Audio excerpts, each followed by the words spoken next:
Sign it, Mom, or lose everything. That's how my 72nd birthday began. No candles, no laughter, just the sharp voice of my son echoing across my own living room in Cleveland. Balloons dangled half-deflated, a cake sat melting on the counter untouched. My daughter-in-law slid a folder toward me, her nails tapping on the cover like a ticking clock. "It's just a card," she said sweetly.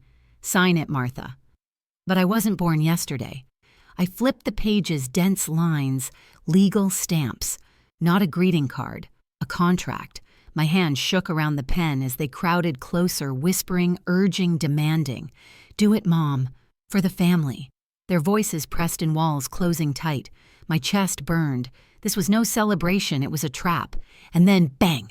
A pounding knock rattled the front door. "Cleveland police, stay where you are."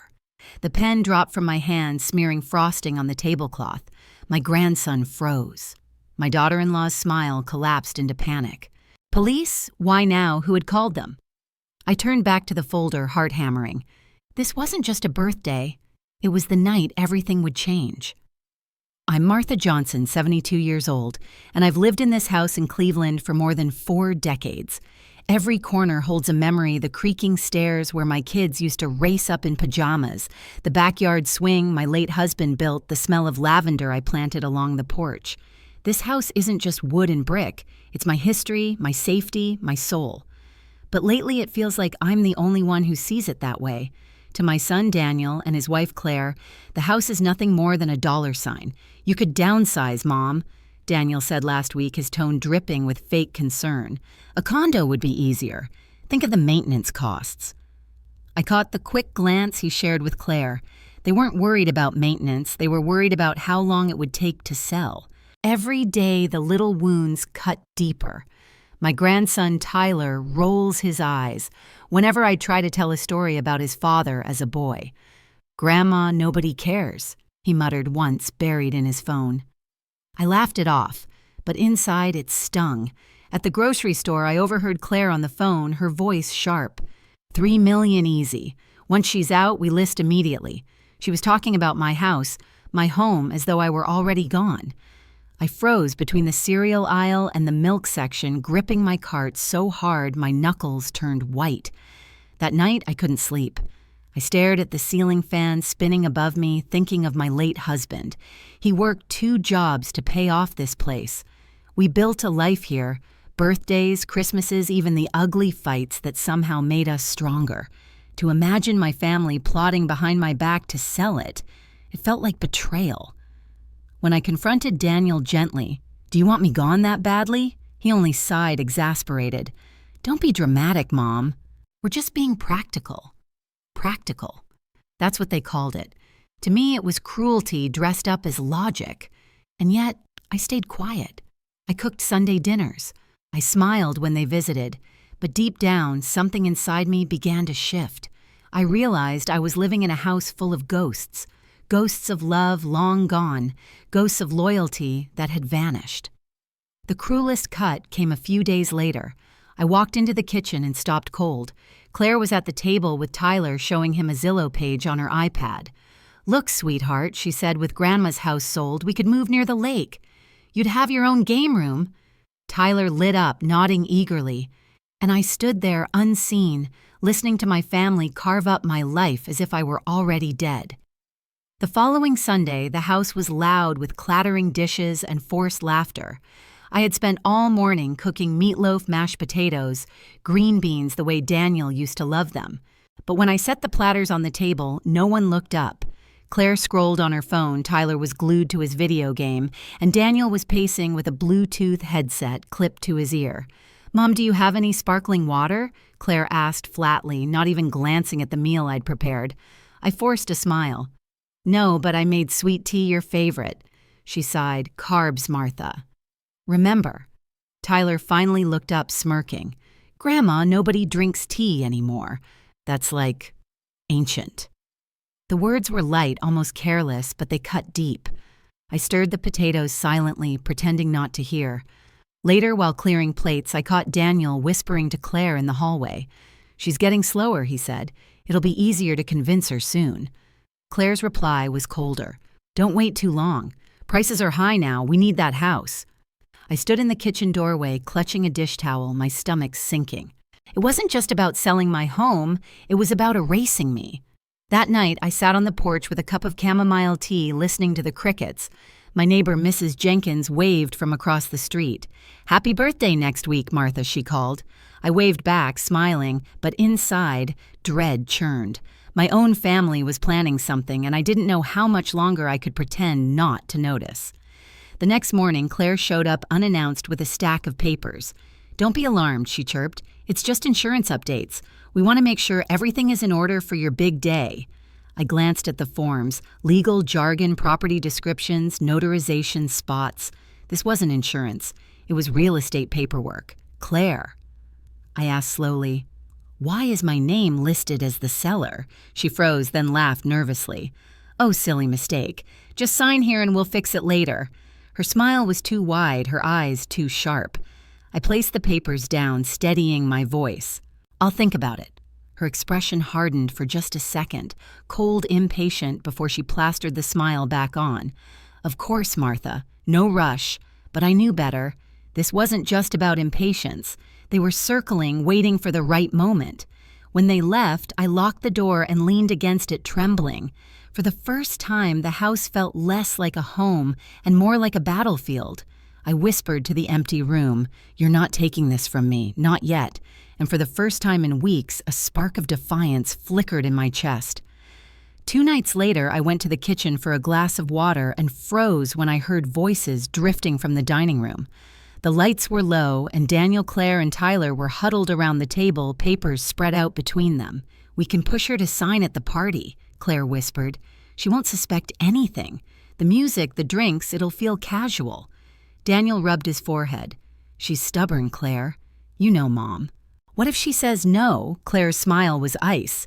"Then we make her think she doesn't have a choice." Tyler, "Honey, remember what to say." My grandson nodded, grinning. "I'll tell Grandma it's for her own good, that she's just old and doesn't get how the world works anymore." The words sliced through me, my own flesh and blood rehearsing lines to manipulate me like I was some gullible stranger. I pressed my back against the hallway wall, my breath shallow. Daniel leaned in closer. "Once the papers are signed, the house is ours. We shall pay off the debts and finally live without stress. She'll thank us later, or she won't," Claire added coldly. "Either way, she won't be living here much longer." My knees buckled. I clutched the wall, fighting the urge to storm in and scream, but I stayed quiet, hidden in the shadows, listening as my family plotted the theft of my life. Claire's voice dropped to a conspiratorial whisper. 3 million, maybe more. The market's insane right now. Imagine what we could buy: lakefront property, new cars, college funds. This house is a gold mine." Tyler laughed. "And Grandma, she'll be in some tiny apartment. Serves her right for being so cheap all these years." My eyes burned. I wanted to cry, but the tears wouldn't come. Instead, I felt something else rising inside me, an ache heavier than grief, sharper than rage, betrayal. When the meeting ended, they folded the papers neatly and tucked them into Claire's designer purse. Their voices faded upstairs, leaving only the steady hum of the refrigerator and the thundering of my heartbeat. I stood alone in the dark kitchen, staring at the moonlight spilling across the counter. My family had chosen greed over me. Love had been replaced by numbers on a page. I whispered to the silence, "Not yet. You won't win that easily." But even as I said it, I felt the weight of my vulnerability. I was 72, alone, outnumbered. Still, a flicker of determination caught fire in my chest. They thought I was weak, easy to trick. But they had forgotten something I had survived far worse than them. And if they wanted war, I was ready. The morning after overhearing their plan, I sat at the kitchen table with my old leather journal. The pages smelled faintly of ink and dust, worn from decades of lesson plans and grocery lists. But this time, I wasn't jotting down recipes or reminders. I was drawing a map, my own plan of survival. Most people saw me as a fragile old woman, but they forgot who I used to be. For 35 years, I taught civics and American history at Lincoln Elementary. Every semester, I made my students memorize the Bill of Rights, learn how contracts worked, how to read the fine print. Never sign what you don't understand, I told them year after year. And now here I was staring at the trap my own family had set, realizing those same lessons were the only thing standing between me and ruin. I pulled out a dusty binder from the hall closet, my late husband Frank's old legal documents. Tucked inside were property deeds, insurance papers, even copies of wills. My fingers traced his neat handwriting on the margins. He used to remind me, "Martha, knowledge is protection. Keep everything documented," I whispered. "Thank you, Frank," as I flipped through the files. Later that afternoon, I sat on the porch watching neighbors mow their lawns, kids ride bicycles, life moving on as if nothing in my world had cracked. My neighbor, Mrs. Jenkins, walked by with her poodle. "You holding up Martha?" she asked kindly. I smiled faintly. "Oh, I'm fine. Just keeping busy." But inside my mind was racing. If they wanted to trick me, I would be ready. I would not walk blindfolded into their trap. That night I rummaged through my dresser and found the tiny digital camera my granddaughter had given me years ago for fun. I tested it. Still worked. I tucked it on a shelf facing the dining room, its red light blinking faintly like a watchful eye. As I clicked it on, a strange calm washed over me. For the first time in weeks, I wasn't helpless. I was preparing. I thought of the look on Daniel's face when he said, "She's stubborn." He was right. I had been stubborn all my life. Stubborn enough to work 2 jobs when Frank was sick, stubborn enough to raise 3 kids on a teacher's salary, stubborn enough to keep this house when everyone said I should sell, and now stubborn enough to fight my own blood if I had to. I closed my journal and whispered into the empty room, "You wanted a week-old woman, but you're about to meet someone else entirely." 2 days later, as I was trimming the lavender bushes in my front yard, a familiar voice called out from the sidewalk, "Well, I'll be damned. Martha Johnson's still fighting with those weeds." I looked up and there he was, Thomas Reed. We hadn't spoken in years. He used to live 2 streets over, a tall man with silver hair and a posture that screamed discipline even in retirement. Thomas had served 25 years with the Cleveland Police Department before moving to Florida. Now here he was back in town. "Thomas," I exclaimed, brushing the dirt from my gloves. "I thought you were chasing sunshine down south." He chuckled. "Got tired of the heat. Besides, this neighborhood feels more like home than any condo ever did." His sharp blue eyes studied me, and his smile softened. "But you don't look like yourself. Something's wrong." I hesitated, lips pressed tight. For weeks, I had swallowed the truth, afraid no one would believe me, or worse, think I was paranoid. But standing there with Thomas's steady gaze fixed on me, the words spilled out. "My family is trying to take the house," I whispered. "They're planning something. Contracts, signatures, lies. They want me gone." Thomas's expression hardened. He set down the grocery bag in his hand and leaned against the fence. "Martha, listen to me. I've seen this before, children turning on parents' spouses, forging signatures. Greed makes people reckless. You have to protect yourself. I'm trying," I said, voice shaking. "I set up a camera. I've kept Frank's documents, but they're circling like vultures, Thomas. I don't know if I can keep them at bay." He nodded slowly. "Evidence, that's step 1. Good. Step 2, don't ever sign a damn thing unless you know exactly what it is. Even if they beg, even if they cry. And third," he leaned closer, lowering his voice, "make sure someone else knows what's going on. Someone outside the family. If they think you're alone, you're vulnerable." His words sank deep like an anchor against the storm swirling inside me. For the first time in days, I didn't feel completely isolated. "Thomas," I said softly, "would you keep an eye on me, just in case?" He smiled, firm and reassuring. "Of course. You're not alone, Martha. Not anymore." As he walked away, promising to check in later that week, I clutched the fence with trembling hands. A strange mix of fear and hope welled up inside me. My family thought they had cornered me, but they had no idea I had just gained an ally. That evening after Thomas left, I walked through the house, slowly studying each room as though I were seeing it for the first time. The ticking clock in the hallway, the framed photographs on the mantel, Frank's old chair by the window. Everything felt fragile, as if one wrong move could shatter it all. But I wasn't about to let them take it, not without a fight. I fetched a small box from the attic where I'd stashed odds and ends, an unused baby monitor, a stack of floppy disks, and the tiny digital camera I'd tested earlier. I found new batteries, set the date and time, and angled it carefully behind a vase of roses on the dining room shelf. Perfect view of the table where they always held their family meetings. The red light blinked faintly. My secret witness. I also made copies of Frank's documents, deeds, insurance, old receipts, and slipped them into separate envelopes, hiding them in different spots around the house.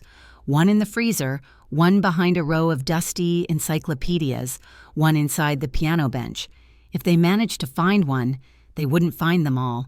The next day, when Daniel stopped by unannounced, I made sure to shuffle around in my robe, coughing weakly, clutching the wall for balance. His eyes lit up, though he tried to hide it.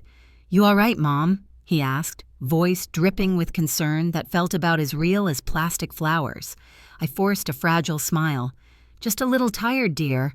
I guess I'm not as strong as I used to be." He patted my shoulder. "That's why we're here, Mom, to take care of you." But I caught the flicker in his eyes, satisfaction, not love. He thought I was slipping vulnerable. Exactly what I wanted him to believe. When he left, I closed the door and leaned against it, letting the act drop. My hands steadied my back, straightened. I whispered to myself, "You want weak, I'll give you weak, but only long enough for you to hang yourself with your own rope." Later that night, I tested the hidden camera's playback. There I was, frail and coughing, handing Daniel a cup of tea. It looked convincing even to me. Perfect. For the first time in weeks, I felt in control. My family thought they were the hunters circling their prey, but I was already digging the trap beneath their feet, and when the time came, I'd be ready to spring it. The morning of my 72nd birthday began with an uneasy silence.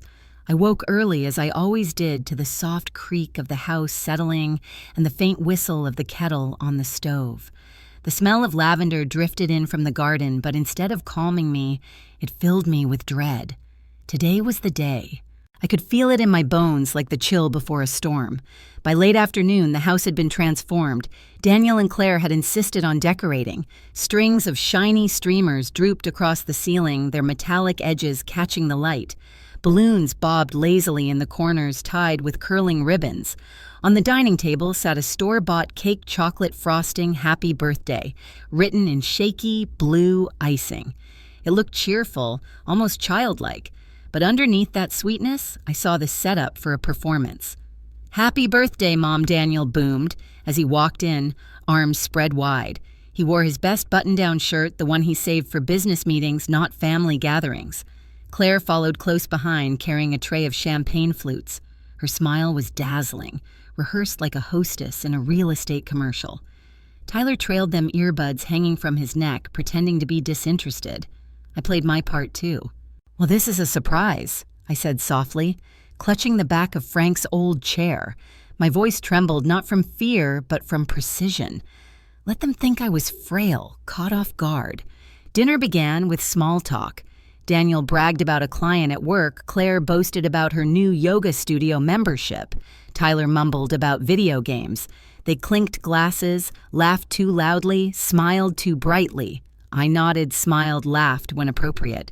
On the surface, it was a family celebration, but every glance, every pause carried another meaning. At one point, Daniel leaned close and squeezed my hand. "Mom, we're just so grateful for you, everything you've done for us. You deserve the world." His words might have sounded tender to an outsider, but I knew better. I could feel the steel behind them.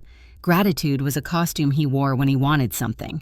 Claire slid into the kitchen and returned with a silver envelope, laying it in front of me like a sacred gift. "Before we cut the cake, we wanted to give you something special," she said. I held the envelope delicately as though it might burn me. My heart pounded, but my face remained soft, curious. "What's this? Just a little birthday surprise?" Daniel said smoothly. "Go on, Mom. Open it."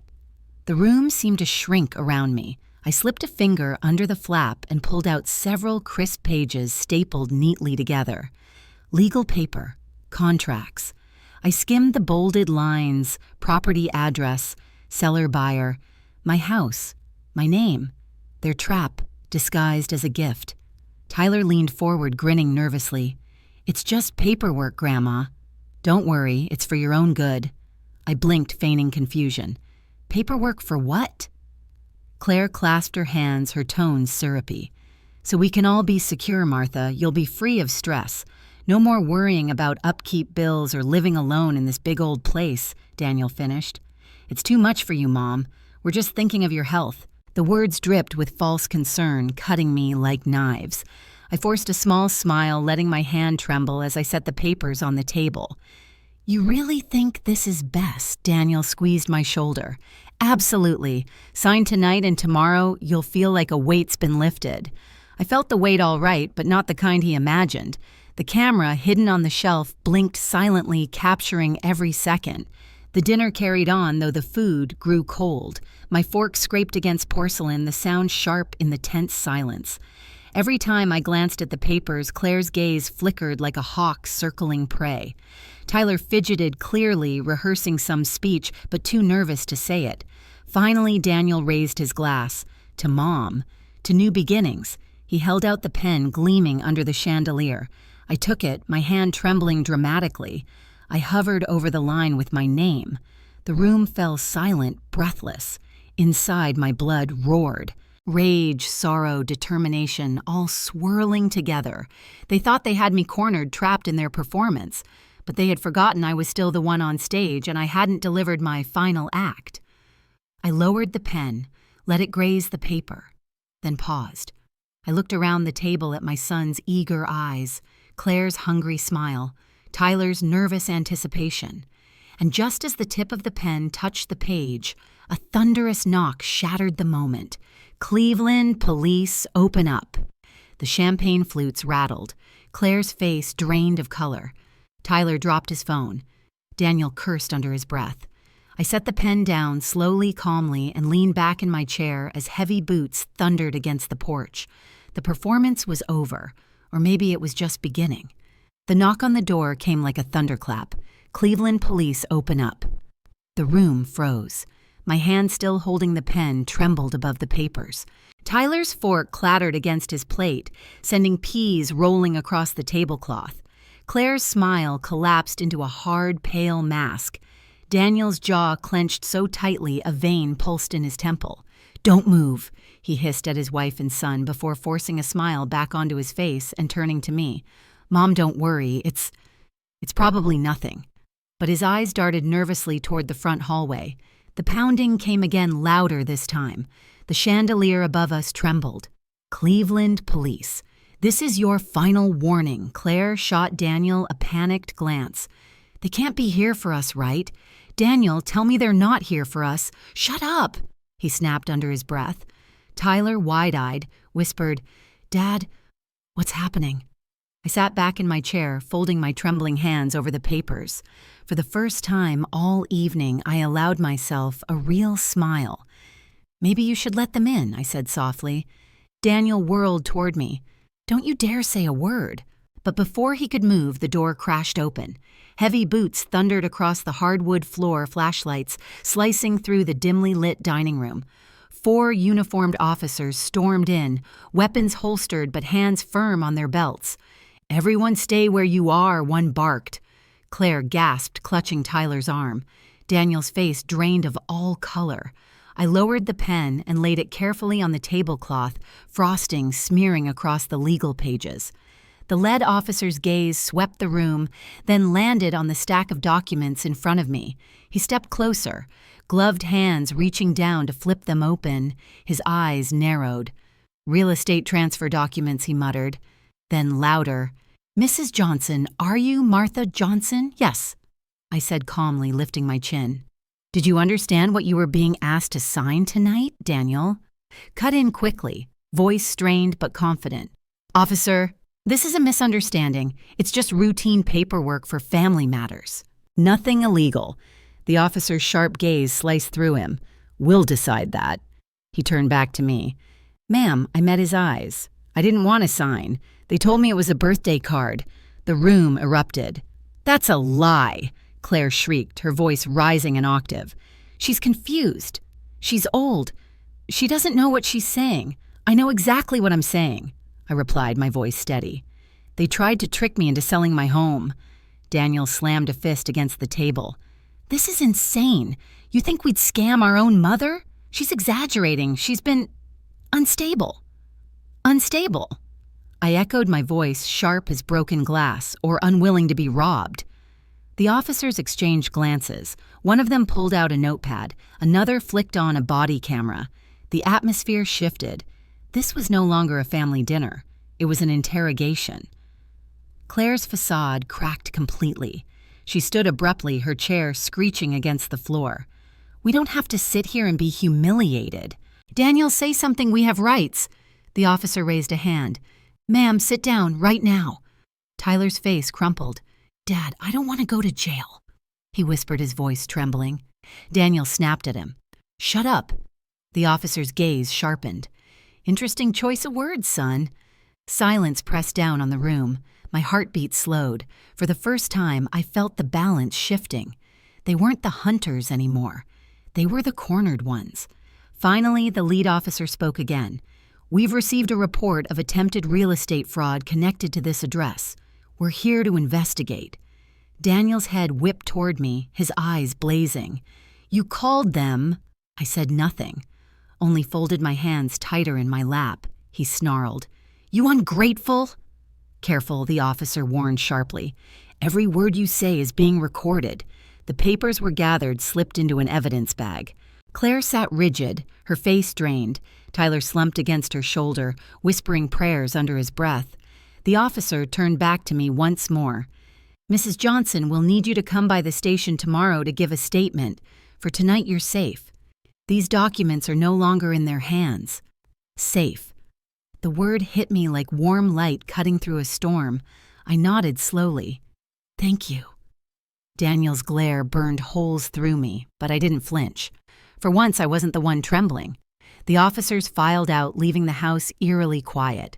The streamers still hung above us, balloons swaying in the draft, the birthday cake untouched.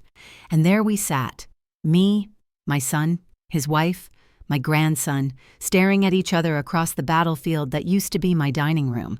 No one spoke. Not yet. Because we all knew this was far from over. The slam of the front door echoed as more officers entered, their radios crackling, boots pounding against the hardwood floor. The birthday decorations looked absurd now, balloons bobbing above uniformed men, streamers brushing against the shoulders of armed authority. My dining room, once the stage of their ambush, had turned into a crime scene. Clear the kitchen, one officer barked. Another headed upstairs, flashlight cutting through the dark hallway. The sound of drawers opening, furniture, shifting footsteps overhead filled the air like a storm ripping through a quiet neighborhood. Claire was trembling. She clutched Tyler's arm so tightly he winced. Daniel, she hissed. They can't do this. Tell them to stop. This is our house too. Daniel's face was blotchy with rage. Shut up, Claire, you're making it worse. The lead officer ignored them, lifting the evidence bag with the documents. Mrs. Johnson, you're correct. These are notarized sale contracts. If you had signed, your property would have transferred ownership. Were you aware of this, sir? He thrust the papers toward Daniel. Daniel swallowed hard, but his voice snapped back defiant. It's family business. My mother's exaggerating. She doesn't know what she's doing anymore. She needs guardianship. Guardianship. The word hit me like a slap. He wasn't just trying to steal my house. He wanted to paint me incompetent, erase my independence completely.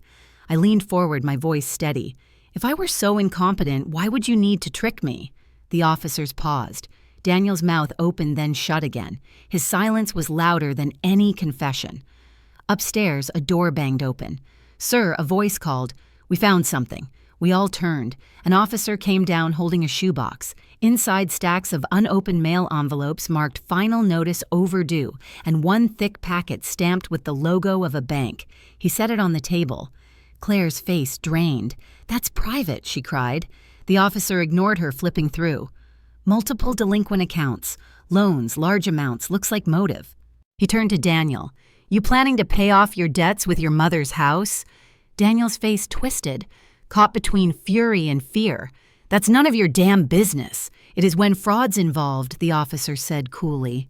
Tyler buried his face in his hands. "Dad, you said everything was fine." Claire snapped, her voice shrill. "Don't talk, Tyler. Not a word." The room spiraled into chaos, Claire shouting, Daniel pacing Tyler, muttering in panic. Officers moved in, separating them, voices firm, professional. I sat still, hands folded in my lap, watching the spectacle unfold. For weeks I had felt like prey. Now I was the witness, the survivor. And for the first time I allowed myself to smile. It wasn't a cruel smile, not triumphant exactly. It was relief. Justice finally cracking through the facade my family had built.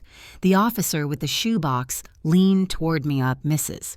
Johnson, we'll need you to catalog anything else unusual you've noticed. Conversations, attempts to get you to sign. Do you have anything recorded?" My gaze flicked briefly to the shelf behind him where the tiny camera's red light still blinked faintly unseen. My heart skipped, but I forced my expression to remain calm. "I might," I said softly. "I'll gather what I can." His nod was curt approving.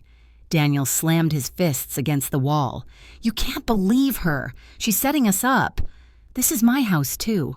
I grew up here." I rose slowly from my chair, every bone in my body aching but my voice clear. "You grew up here, Daniel, but you never built it. You never paid for it. This house was built on sacrifices you've already forgotten." He turned toward me, eyes blazing as if he might lunge. 2 officers immediately stepped forward, holding him back. Claire shrieked. Tyler sobbed, and in the chaos I stood like the eye of the storm, still calm, untouchable. The lead officer closed his notebook. "That's enough for tonight. We'll be back with further instructions. For now, Mrs. Johnson, rest easy. You're not alone. Rest easy." The words felt foreign. Could I really rest knowing my own blood had plotted to erase me? Yet hearing them spoken with officers standing guard in my living room, I felt a weight lift from my chest. As they escorted my family out for questioning, the house grew quiet again. The balloons sagged their ribbons, brushing the floor. The cake sat untouched, frosting melting into the paper plate. I walked to the window and watched the patrol car lights flash red and blue across the lavender bushes.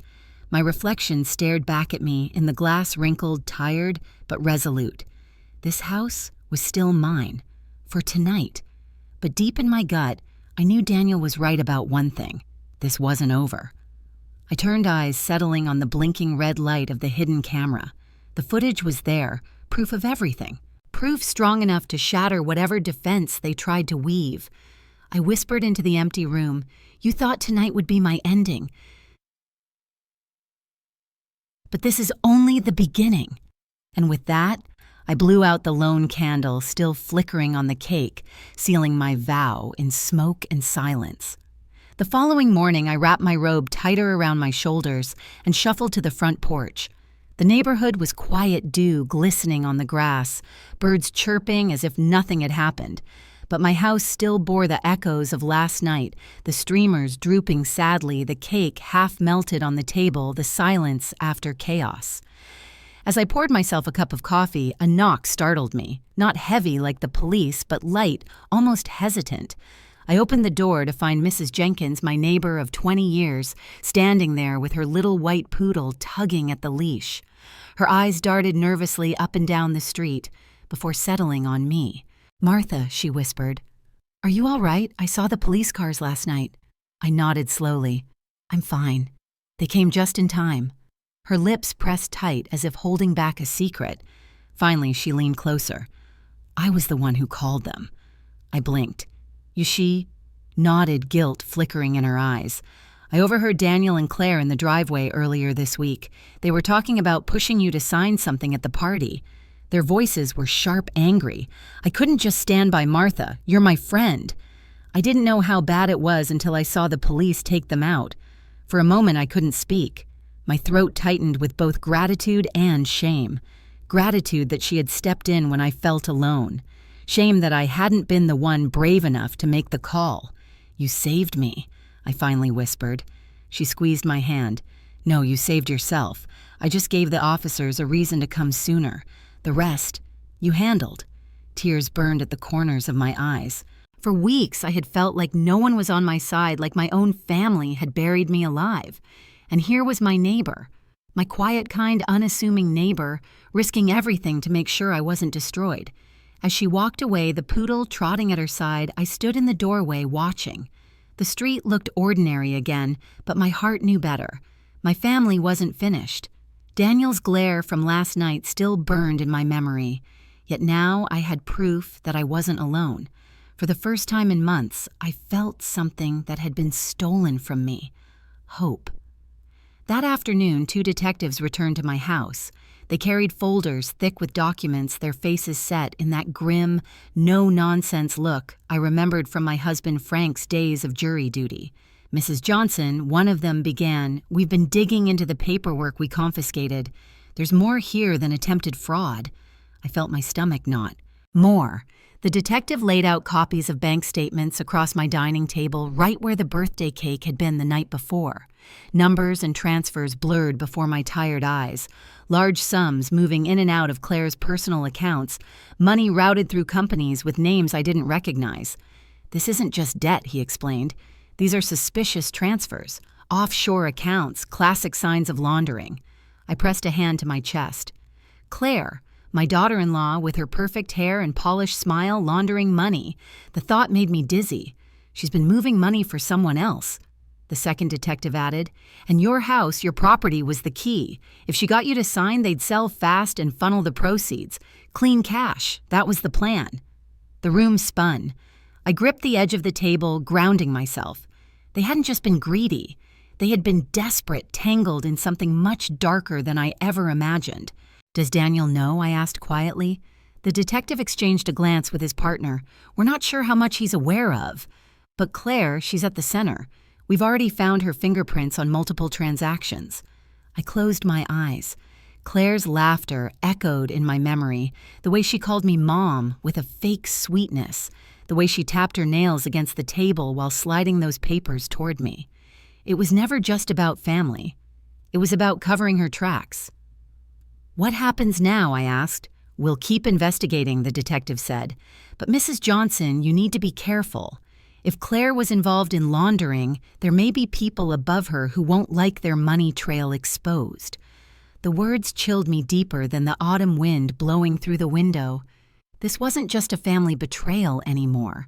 It was a crime web stretching beyond my walls.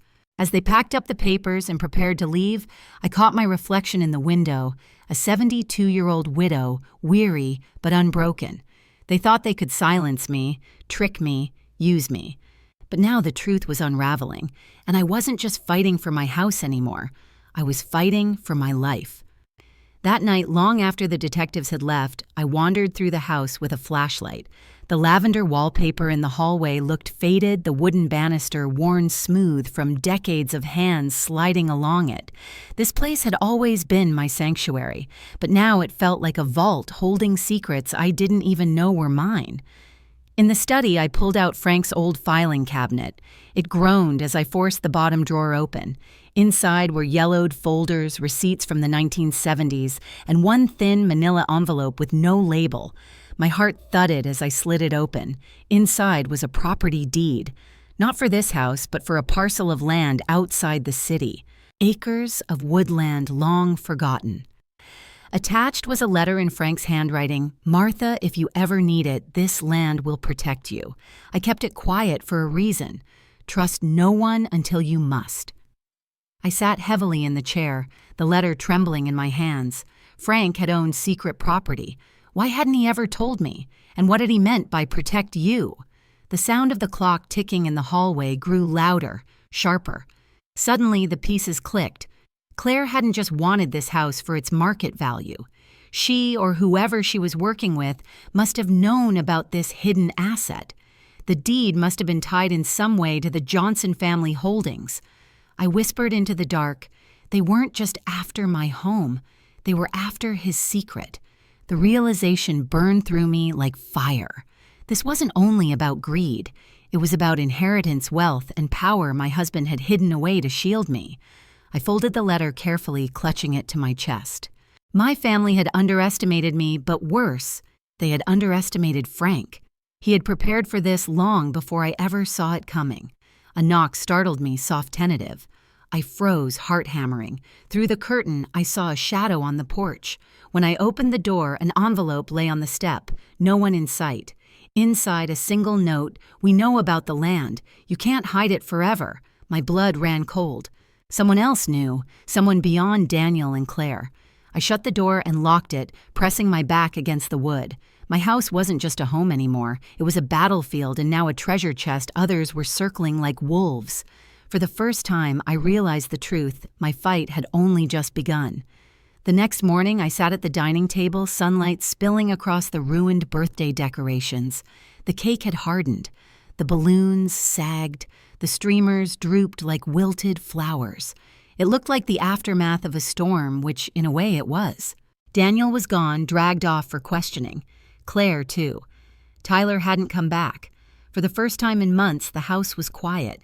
My house. I poured myself a cup of tea and let the steam curl into the air. For 72 years, I had lived believing family was unshakable, that blood was thicker than betrayal. But now, staring at the empty chairs where my son and his family had plotted against me, I realized something: blood means nothing without loyalty. Memories flickered through my mind. Daniel as a boy bringing me dandelions from the yard. Claire smiling on her wedding day, calling me mom as though she meant it. Tyler curled up on my lap, begging for one more story before bed. Where had those people gone? Or had they ever been real? I pressed my hands together, whispering to the empty room. You wanted my house, my name, my freedom. But what you really lost was me. Because in their hunger for property, they had killed the one thing worth inheriting: my trust, my love. Later, when the detectives returned, they asked if I wanted to press charges. I thought about it for a long moment. My son, my grandson, my daughter-in-law, all tangled in greed and crime. Part of me wanted to scream, yes, make them pay for every sleepless night, every cruel word, every betrayal. But another part of me knew that the law would decide their punishment now. I didn't have to carry the weight of revenge. I'll give my statement, I said quietly. The truth is enough.